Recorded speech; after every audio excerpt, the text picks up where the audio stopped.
in Versailles. Why the sign?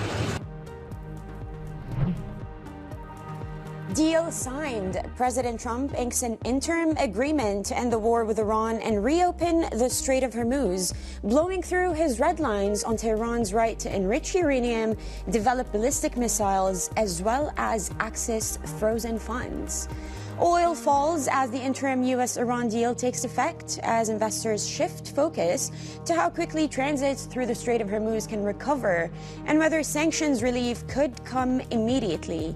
And Fed Chair Kevin Warsh offers no signal on how the next move in his first Fed briefing, but repeats a hard line on inflation, stressing it still sits above the 2% goal. This is Horizon's Middle East and Africa. It's just gone 8 a.m. across the Emirates. I'm Abir Abu Omar in Dubai.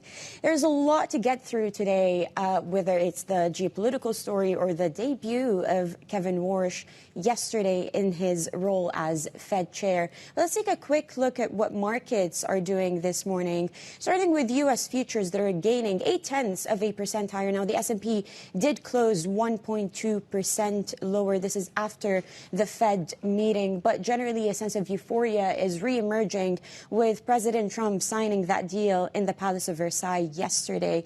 And then when it comes to Asian equities, they're also gaining, not as much as moves we've been seeing over the past couple of weeks or so, but this is set for a fifth straight session of gains. We're seeing the Nikkei 225 in Japan gaining, but also the Kospi in South Korea. Now, Brent prices, again, in focus over the past week or so, 1.8% lower. Brent is trading at $78 a barrel. We still need to figure out a little bit more details about just how exactly it will take, how fast it will take movement through the Strait of Hormuz to happen, and whether those ships are actually making their way through the waterway. The yield on the 10-year Treasury notes, what we saw yesterday was a rally. The yield on the 10-year Treasuries fell 3 basis points. It was 4.46% after rising about 5 basis points following that Fed decision. We're also seeing bonds across Australia and Japan rallying this morning. Now, let's move on to the story of the week. After more than 100 days of war, President Trump has now signed an interim deal to end the conflict with Iran and reopen the Strait of Hormuz. But the deal has prompted criticism from some Trump allies who say it amounts to a victory for Tehran, saying the United States is conceding too much with talks on nuclear issues and potential further financial gains for Iran to follow. If they don't honor the agreement, or some things aren't even mentioned in the agreement, it's a memorandum of understanding, but we have an understanding of certain things without writing it. And if they don't honor that, we'll probably go back to bombing them until they honor it. You know, it's amazing what bombs can do. Joining me now is Stuart Livingstone-Wallace, Bloomberg's executive editor for the Middle East, North Africa, and Russia. Stuart, good to have you on. Welcome back. Look, the deal, the MOU, it was signed yesterday. What is the latest we know about those concessions, or according to some people in Washington, corrections to the clauses in the deal? Yeah, I mean, look, it is only an MOU, so we've got the 60-day period where the serious talking, as it were, starts. However, based purely on what we can see in the MOU, and then just purely on that, I mean, it looks like Iran is getting most of the victory here in terms of the points. So, you know, our geo-economists mapped it out, laid out the 14 points, which are in favour of the US, which are in favour of Iran. They could only spot one that they said maybe is in favour of the US, and everything else is either neutral in favour of Iran.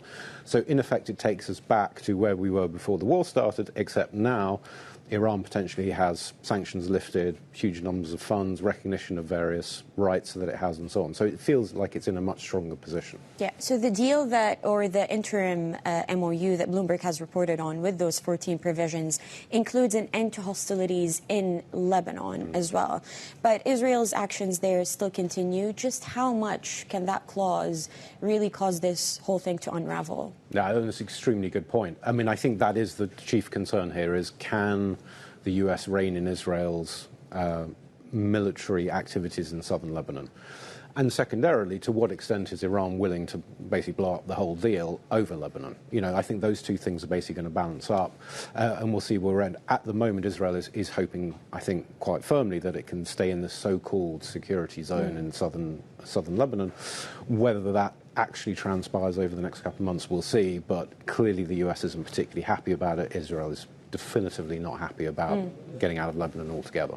And at the heart of all of this is the Strait of Hormuz. We're seeing a trickle of movement over the past couple of days or so. But we reported yesterday from the UAE side that the UAE is considering zero movement in Hormuz as they double down on other avenues? Yeah, I mean, I think what they're effectively saying is that they will still use Hormuz where it makes sense, but they're not going to be dependent on it. And they're going to get to the point, I think, where their economy can run without Hormuz. That's the big lesson they've learned. And they're not alone in this. Saudi Arabia's doing the same thing. Kuwait's in talks to join a pipeline network to get its barrels out. And I'm sure the others are having the same conversation. So I think this is the new normal going forward in terms of Hormuz. Again, quite what that looks like in 6 months, a year, 2 years from now, not quite sure. But billions are going to be poured into getting around it. All right. Well, Stuart Livingstone-Wallace, Bloomberg's executive editor for the Middle East, North Africa, and Russia with those details. Now, let's bring in Ryan Bohl, senior Middle East and North Africa analyst at RANE. Ryan, good to have you on. Good to speak with you again. Look, I mean, you heard what Stuart was saying about the deal, just the uncertainties around it. One question that's been popping up in my mind over and over is just how different is this deal from the JCPOA during President Obama's time as president? Well, the biggest difference is the Iranians successfully leveraged their influence and control over Hormuz to extract concessions from the United States. Hormuz wasn't even an issue in the JCPOA. So I think that is the biggest difference between then and now. And we've also now seen American force utilized against the Iranians twice to a stalemate, essentially, with the Iranians. And so now force isn't even necessarily a credible option to shape Iranian behavior going forward. So the U.S. is going into this memorandum of understanding with weaker leverage than it had 10 plus years ago when it was negotiating that original nuclear deal. And one big clause in all of this that has emerged over the past couple of days, Ryan, is the $300 billion in a development fund, as the U.S. side has called it, that it will leverage its Gulf allies to help Iran rebuild after the significant infrastructure damage. Now, we still have a lot of unclarity around just who will provide this money and how it will take shape. But if it were actually Gulf allies, how incentivized do you think they would be to give that money to Iran, which was attacking them not that long ago? Well, I think it would depend on the Gulf Arab state that you're talking about, with the Qataris and the Omanis always having been more dovish towards the Iranians. And Qatar, of course, has not forgotten the role that Iran played during its own blockade from 2017 to 2021. So we could see some realistic economic ties rebuild from the Qatari side and to a certain extent from the Omani side, and they would be the more credible partners I could see as part of this fund. Whereas other countries like the Emiratis, they're on board with the MOU, but they're probably not on board with a reconstruction path for the Iranians. They're going to be very reticent in trying to help the Iranians rehabilitate their economy. And then there's Saudi Arabia that is in between. And I think the Saudis would be interested if they believe it will give them tangible security benefits from the Iranians. And that's a very big ask, given how many times the Iranians attacked them in the course of this war. But on the other hand, I think that they will be very skeptical as to whether or not money going into Iran is necessarily a good bet for them. So that you bring up a good point, and you mentioned the three biggest countries in the GCC. So do you think that this whole debacle will bring or will fuel those tensions that we've been reporting on since the start of the year that preceded even this war between the GCC countries? I think there will be divergences in how they approach Iran, and that will feed into some of this mutual mistrust that already exists in places like the proxy conflicts we've seen between the Saudis and the Emiratis and Yemen and Sudan. And of course, Qatar's own role with the Muslim Brotherhood. None of that has completely healed either. And I think that the Emiratis are going to be mistrusting their Gulf partners who look like they're going too far in helping the Iranians rebuild their country, whereas Qatar is going to be looking at the countries that are holding back as putting the region at risk by not giving the Iranians an incentive not to resume attacks against them in the case of escalation. Who is right? The history will tell that story, but certainly that's going to feed into this perception and mistrust between these capitals. And one other point in all of this is Israel's actions in southern Lebanon. Israeli officials maintain that they should still be existing there. Now, that is something that Iran has not agreed to. How do you think that's all going to factor in to this MOU coming to fruition and leading to a permanent deal? I think it will be a considerable strain, and how much of a strain it is remains to be seen, and will probably rely on what Israel decides to do to try to provoke Hezbollah into carrying out attacks against Israel. Israel's goal, now that the MOU has been signed, is to try to undermine it in whatever ways they can, through a combination of poking at Lebanon and Hezbollah to see if they can get a provocation that results in an attack that forces the Americans to become more hawkish, and of course to use their media organs and their political influence in the United States to lobby against the process of the MOU and to keep it from being fully implemented. Because while the Israelis can tolerate a pause in the fighting right now, what they can't tolerate is a path for Iran to be economically rehabilitated to the point where it can rebuild its military-industrial complex that's been so damaged in the course of these two wars. So that's Israel's goal, is to use Lebanon to try to force a provocation out of Hezbollah or the Iranians, and at the same time try to talk to their allies that remain in the United States to try to get them to undermine this MOU over time. Ryan, the U.S. is emerging out of this with an open Strait of Hormuz and a promise from Iran, maybe, to not develop a nuclear weapon, which is in line with what Iran had maintained throughout the past few decades. Iran is emerging with frozen assets, possibly, again, lifting of oil sanctions, an opening of the Strait of Hormuz, and essentially continuing to develop ballistic missiles.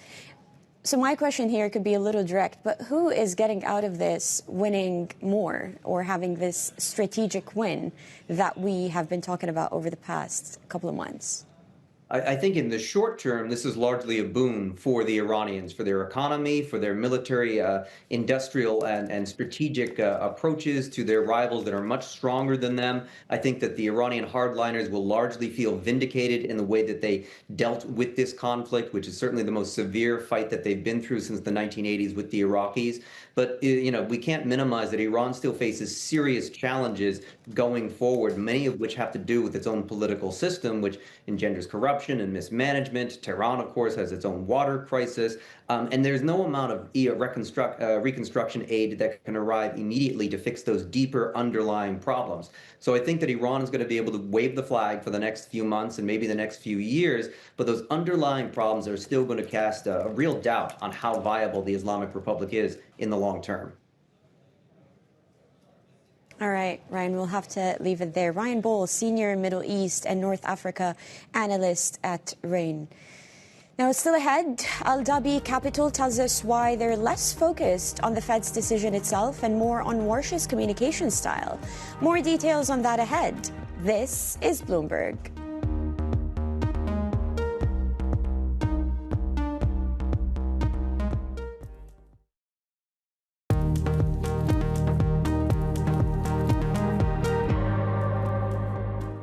At any institution, a change in leadership is a natural and timely opportunity to reaffirm its mission, to review current practices, and to consider whether those practices best meet our objectives.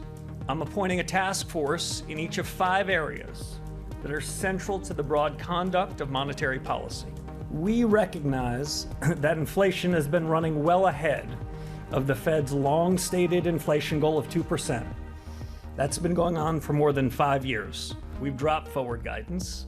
This committee will deliver price stability. Fed Chairman Kevin Warsh setting the stage for the institutional overhaul he promised before he took charge. And treasuries are in focus following the Fed's decision to hold rates steady. Chairman Kevin Warsh opened his tenure vowing to curb inflation and signaling a swift revamp of the U.S. Central Bank. Joining us now to discuss further is Rashmi Garg, Aldhabi Capital's Senior Portfolio Manager. Rashmi, thank you for your time this morning. Look, let me start with the obvious. We're seeing the rally across treasuries, especially yesterday on the two-year notes. What was your key takeaway out of Warsh's first meeting as Fed chair? Yeah, so good morning, Abir, and yeah, thanks for having me. It was very interesting first meeting for Kevin Warsh because it was a bit of the unexpected. I mean, what we were expecting was that he's going to drop the easing bias, but certainly not, not for the committee to come out as hawkish. And what we saw from the dot plot was that the committee was fairly hawkish. We saw, 9 members who were expecting a rate hike by the end of the year. So that is fairly hawkish. And also, Warsh directly attacked inflation. He talked about inflation having been above the target range for the last 5 years. And he talked about the 5 task forces, the change in communication practices. So it was a direct sort of a change. We thought he would probably gradually ease into it. And clearly he was not towing the line from Trump. He did not really talk about easing at all. So all of these things were surprises to us and positive surprises, I would say, because honestly, if you look at the alternative to this, which was that, if we heard a dovish, Warsh, and if we heard slight bias towards easing when really the economic picture doesn't warrant that, it would have been negative for the markets in the longer run. Yeah, and I was taking a look at the stories that we had in the aftermath of that meeting, saying that it was a good day for central bank independence. So yeah, quite a surprise there. Now, Rashmi, let's move on to the geopolitical story. The interim deal is causing this rally in markets, going back to pre-war levels in some aspects. Do you think that markets are getting ahead of themselves, being too excited about this MOU? So, Abir, if we take a step back, actually, if we see the war itself had ceased being a negative catalyst for some time now. If we see the markets had already rallied since March end, we've seen S&P up like 18% since March end when Trump first talked about the possibility of a deal. So as such, the market had already looked past the war. Now, what has happened now with this deal is that there is going to be hopefully an end to the uncertainty and maybe some stabilization in oil prices, which were really the way the war was transmitting itself into the market in terms of oil prices and inflation. So if we see an end to this uncertainty, that is a positive thing for the markets. But beyond that, the market has enough things going for it, like in terms of the earnings power, especially if we talk about it in the US, that we do see the overall setup as fairly positive for equity markets right now. But throughout this uncertainty, fund managers, portfolio managers, generally yourself, would have reduced exposure to reduced exposures generally. You kept the sector allocation. But how do you gradually go back to building those positions? Right. So that is an important question, Abir. And I think, first of all, this deal was there on paper, but we still have this 60-day negotiation period, and this is an MOU. So we do want to see that in what form this deal is able to sustain itself, because, there are still a little bit of, uncertainties in terms of Lebanon, for example. If that continues to happen, the strikes of Israel on southern Lebanon, then whether, we see the deal as continuing in the form and shape it is. So I think that is very important. But if we do see some stabilization here, then we would really not rotate the sectors that we've been in. We would continue to remain in those sectors, but just increase the exposure. And the reason why we reduced the exposure during this uncertainty was really because the markets had a fairly good run. The sectors we were exposed to had done pretty well, and we wanted to book some of those profit and then sit out this uncertainty for a while. Yeah. So, Rashmi, I'm taking a look at SpaceX. It fell about 5%. The stock fell 5% yesterday. But generally, when it comes to the IPO and the staggering performance over the past 3-4 days, do you think that SpaceX is essentially reinforcing the argument that companies should bet on AI capex or those that use AI capex? So for us, I mean, first of all, I would say that we were not involved with the SpaceX IPO. It has been a bumper IPO, but the reason why we were not involved in this IPO was that we were skeptical about the valuation of SpaceX. SpaceX has three businesses. We like the Starlink and the space launching business, but it was the AI business that we were skeptical about. And this is because AI is a very capital intensive business. If you look at the front end of AI, the model providers, it is very capital intensive, and they need to keep on incurring capex in order to compete, because it's also very, it is a very competitive business as well. So what we like here, I mean, where we like to be in this trade is in the picks and shovels of AI. So we like to be in the companies that benefit from these, from this capex, and which is where we like, names in memory. We like photonics, we like optics, we like semi-cap equipments, data center power infrastructure. So we prefer to be there, and honestly, we are now seeing, on the slate of IPOs, several companies which are, model providers, they're there. We would like to see a few quarters of reporting. We would like to see the unit economics here before we get committed to this part of the trade. Right. Rashmi, we'll have to leave it there. Rashmi Garg, Senior Portfolio Manager at Aldhabi Capital. And coming up later in the show, South African inflation rises less than expected. We'll look at what it means for the central bank's policy outlook with Casey Sprake from AG Capital. This is Bloomberg.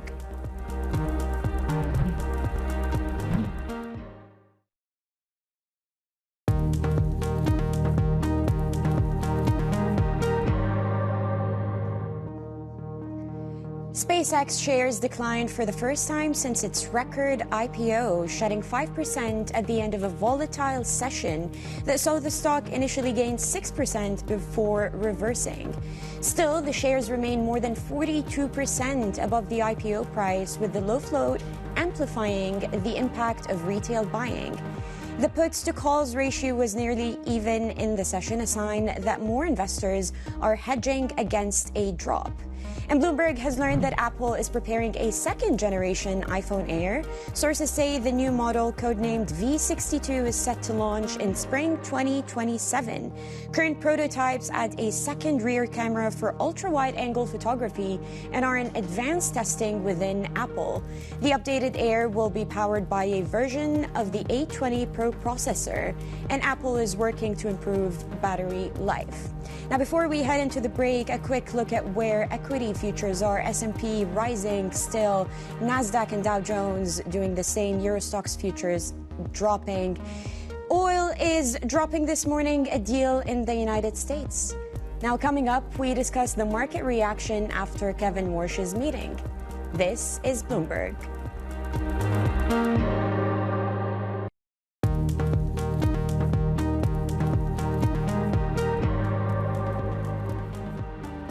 This is Horizon's Middle East and Africa, our top stories this morning. Deal signed. President Trump inks an interim agreement to end the war with Iran and reopen the Strait of Hormuz, blowing through his red lines on Tehran's right to enrich uranium, develop ballistic missiles, as well as access frozen funds. Oil falls as the interim U.S.-Iran deal takes effect, as investors shift focus to how quickly transit through the Strait of Hormuz can recover and whether sanctions relief could come immediately. And Fed Chair Kevin Warsh offers no signal on the next move in his first Fed briefing, but repeats a hard line on inflation, stressing it is still sitting above the 2% goal. It's just gone 8:30 a.m. across the Emirates. I'm Abir Abu Amar in Dubai. Let's take a look at how equities are faring at half past this morning, with U.S. futures still turning higher, 0.7 higher. This is after a negative close in the S&P 500 yesterday in the aftermath of that meeting by Kevin Warsh's first meeting, his debut meeting, signaling that he wants to keep a tight lead on inflation levels in the United States. So we're seeing S&P futures recovering this morning in the green. Asian equities 0.6 higher. The Nikkei in Japan is rising. The Kospi in South Korea continues to rise. Now, Asian equities, the MSCI Asia Pacific is set for a fifth straight session of gains. So we're seeing some life come back to those equities. Brent crude futures dropping more by the minute, 2% lower at this point, $77.95 a barrel. We haven't seen it at those levels in a while, really. And this is, again, as a sense of euphoria about the Strait of Hormuz opening up and the trickle of movement coming back to the waterway. The U.S. yield on the 10-year notes is sitting at 4.45%. We're seeing a drop of about 4 basis points this morning. Now, what we saw yesterday is a rally in the 2-year notes that are sensitive to those Fed meetings. But we'll continue to have that conversation later on in the show. Again, we're seeing a moderation on the yield of the 10-year notes in the United States and some rally in some other bonds this morning, including in Japan and Australia. Now, let's speak about the cause of all of this. Kevin Warsh kicked off his tenure with a bang, rocking bond markets and sparking a surge in rate hike bets. In his first policy meeting as Fed chairman, Warsh vowed to restore price stability after the FOMC left interest rates unchanged and signaled growing support for rate hikes this year. In a break from tradition, the chairman also scrapped forward guidance and announced 5 new task forces to examine how the central bank operates. That sent 2-year Treasury yields and the dollar surging, while stocks fell. Money markets are now fully pricing in a rate hike in October. Let's discuss this notion further with Abdul Kadir Hussain, Managing Director of Fixed Income Asset Management at Arqaam Capital. Good to have you on. Always a pleasure to talk to you, Abdul Kadir. Nice to be on. Thank you. Look, I mean, everyone was expecting this hold, right? We weren't expecting a rate hike.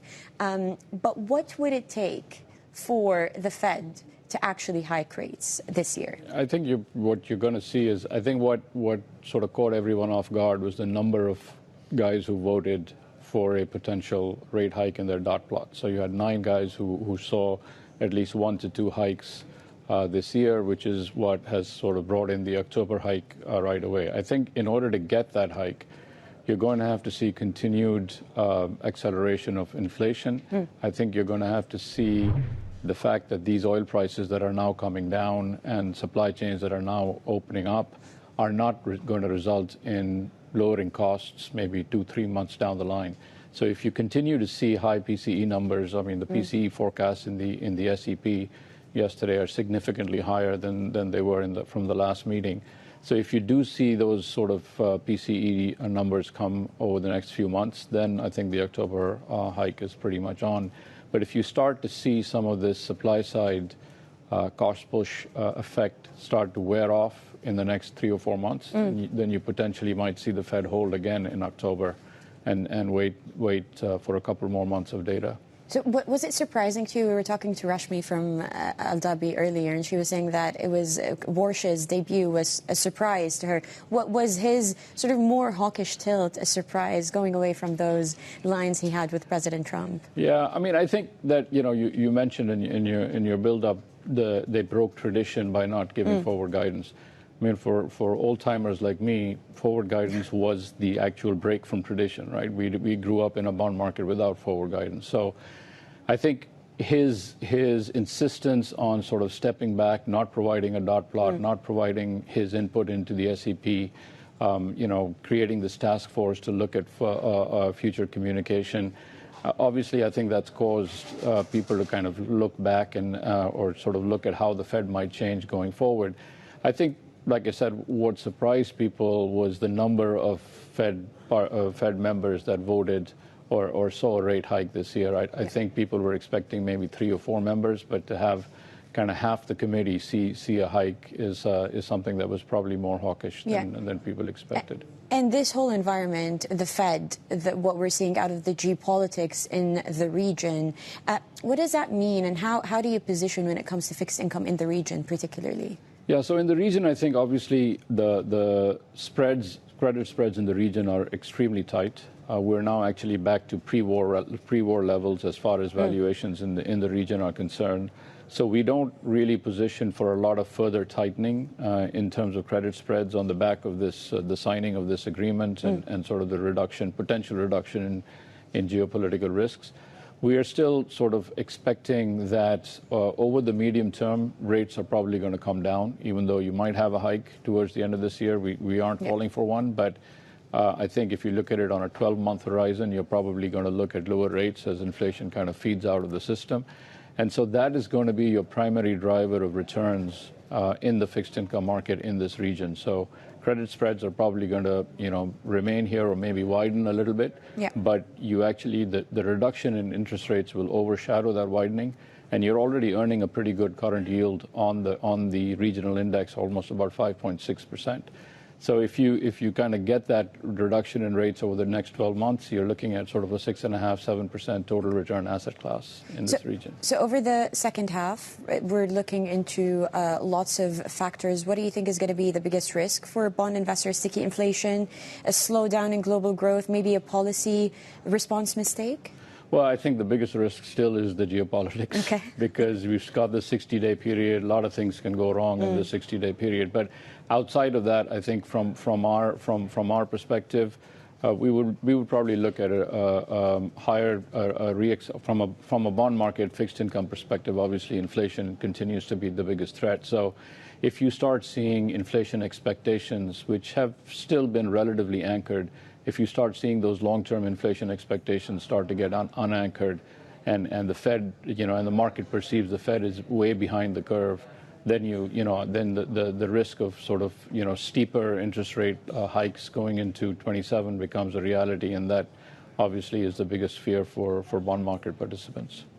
All right, Abdul Kadir, always a pleasure to chat with you. As Abdul Kadir Hussain, Managing Director of Fixed Income Asset Management at Arqaam Capital.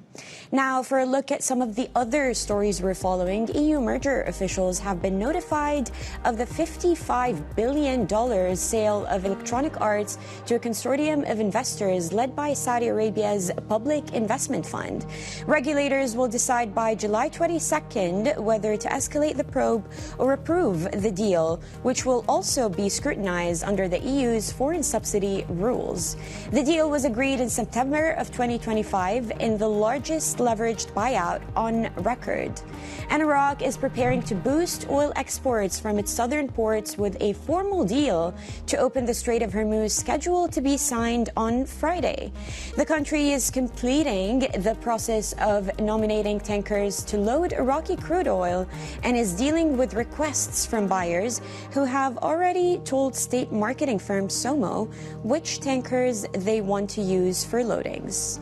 And the Egyptian pound has become the world's best performing currency after an interim U.S.-Iran peace deal went into effect and oil prices dropped sharply.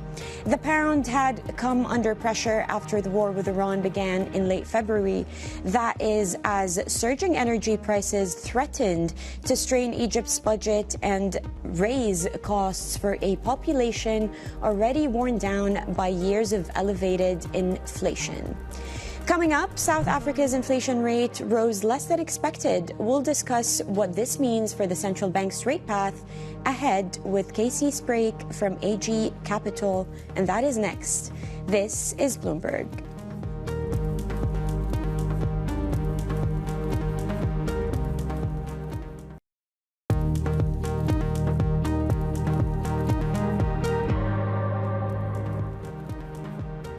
Welcome back to Horizons Middle East and Africa. I'm Abiyat Abahmed in Dubai.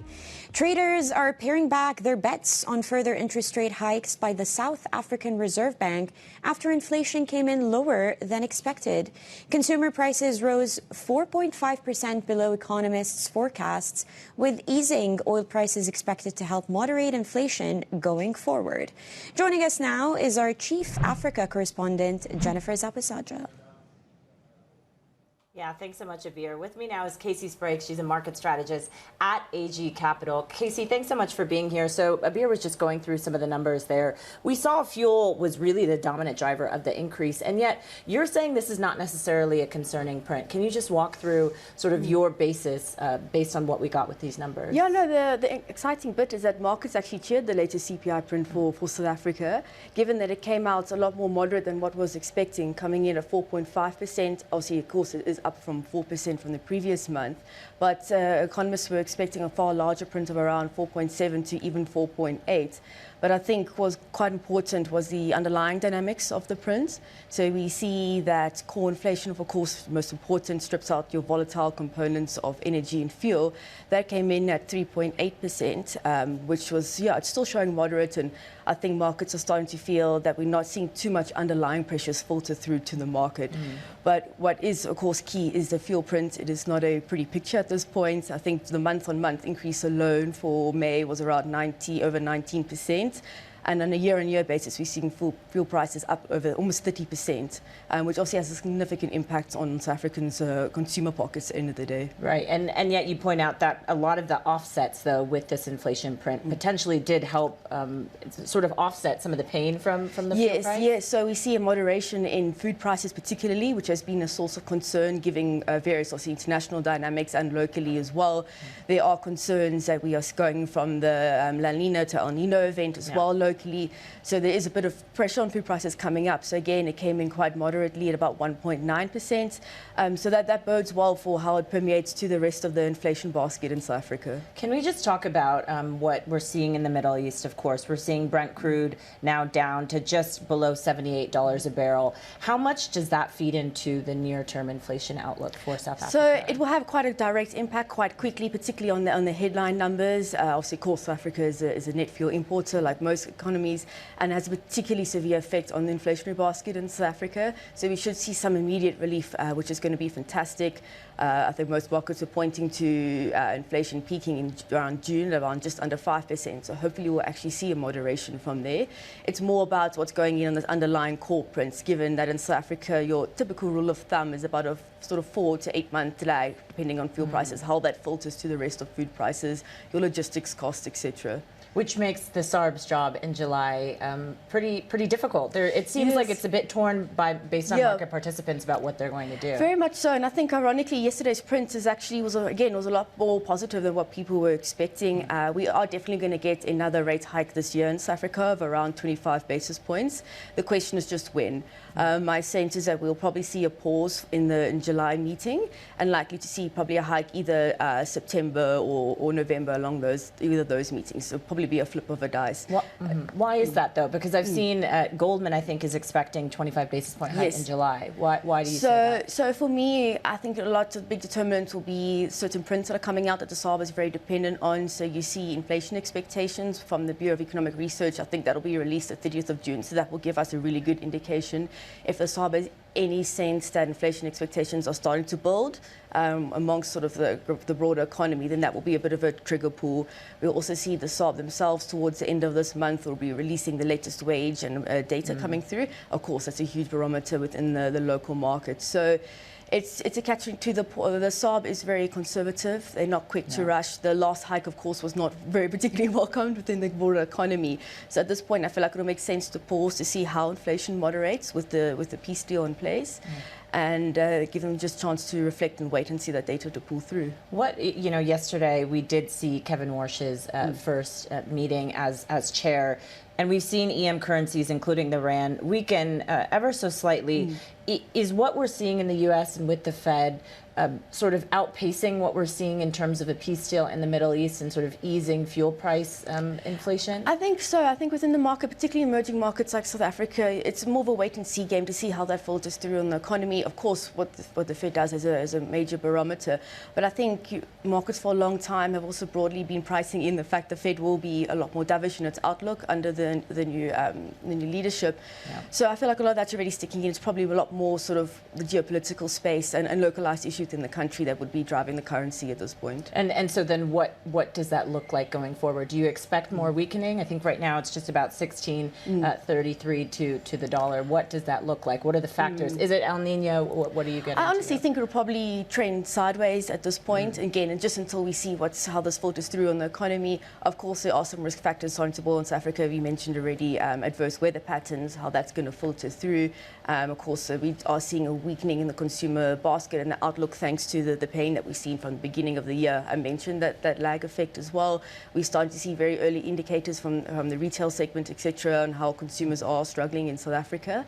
So wait to sort of see those sort of prints and data to disseminate. And of course, we have our local elections coming up in November. That is also a key sort of risk factor at this point that I think markets are slowly starting to gear towards. Yeah, definitely in November here in South Africa, as well as midterms in the U.S., so quite a bit to pay attention to. Casey Sprake, market strategist at AG Capital, here with us in Johannesburg. Abir, back to you.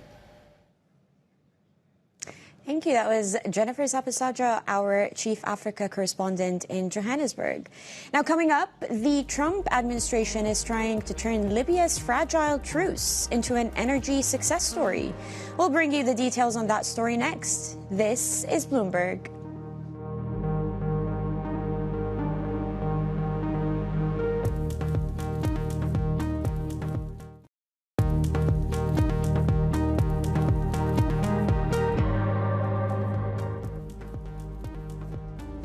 South Africa's Democratic Alliance says it remains fully committed to the country's ruling coalition despite ongoing clashes.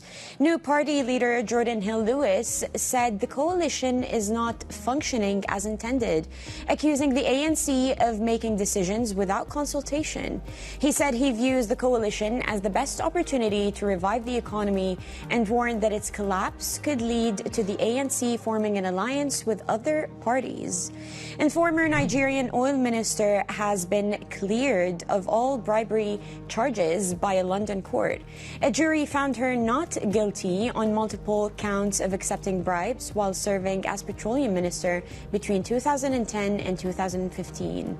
The verdict is a setback for the UK's National Crime Agency, which had pursued the case as part of efforts to tackle international corruption.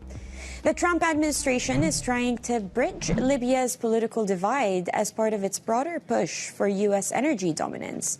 The goal is to turn the country's fragile truce into greater stability while unlocking investment and helping raise oil production from Africa's largest reserves. For more on this story, we're now joined by Paul Wallace, Bloomberg's Middle East and Africa Economy and Government Managing Director. Paul, good to have you on. How different is the approach that is being taken now compared to approaches we've seen in the past? Hi, Abir. I think under Trump in his second term, we're seeing more energy put into this push to stabilize Libya, to sort of cease it being a destabilizing influence, not just in the rest of North Africa, but also in Southern Europe, because of course it sits essentially on Southern Europe's border, just across the Mediterranean. And of course there are economic and financial opportunities here, given that it holds Africa's biggest oil reserves and big gas reserves as well. So what you're seeing under Trump is a real push through the military as well to try and essentially, if not unite the Eastern and Western governments in the country, because in practice it's a country that's almost split between these Eastern and Western administrations. If not unite them, but at least bring them a bit closer together, make them work in a more unified way, so that you can allow for things like more foreign investment and just get the country functioning in a better way, because this is a country that essentially, since the Arab Spring in 2010 and then Muammar Gaddafi's downfall the year after that, has been in sort of chaos, and that's been a problem for the US and of course for Europe. And then some major American companies, big oil, Chevron, Exxon, we're seeing those extending their presence in Libya as well. What are the pockets of opportunity when it comes to that? So there are a lot. I mean, yeah, you mentioned those two companies, ConocoPhillips as well. You've also got the likes of Italy's Eni, which didn't leave the country really. It's been operating there, sort of throughout this this period, the last 15 years. Spain's Repsol. Libya is producing about 1.3 million barrels a day, but it has the potential to do much more. That's going to take a lot of money, billions of dollars worth of investment, a lot of political stability, which, is not quite there yet, but it does have the ability to go much higher than 1.3 million. We're talking, as a sort of medium-term figure if things go smoothly. You're talking about 2 million barrels a day and potentially higher. So there are big opportunities there. Trump, as we well know, he likes the idea of increasing oil production in countries around the world. In Venezuela, that was, one of the things behind his or the U.S. capture of Nicolas Maduro back in January. He's talking about doing that in Libya. Obviously, he likes it if American companies are involved, and they do seem to be interested. Yeah.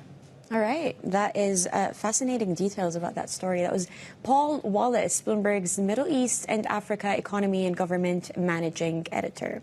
Now, before we head towards the end of our show, a quick look at where equities are standing this morning, starting with the S&P futures gaining 0.7%. The Nasdaq and the Dow Jones are making similar moves. The Euro Stoxx 50 futures is dropping 0.7% this morning. Some idiosyncratic stories there. And oil prices are dipping. Brent crude falling below $80 a barrel. It's now at $78 a barrel, with this sense of euphoria from the region. Now that's it for Horizons Middle East and Africa. I'm Abir Abu Omar in Dubai. Stick around with us for Daybreak Europe. This is Bloomberg.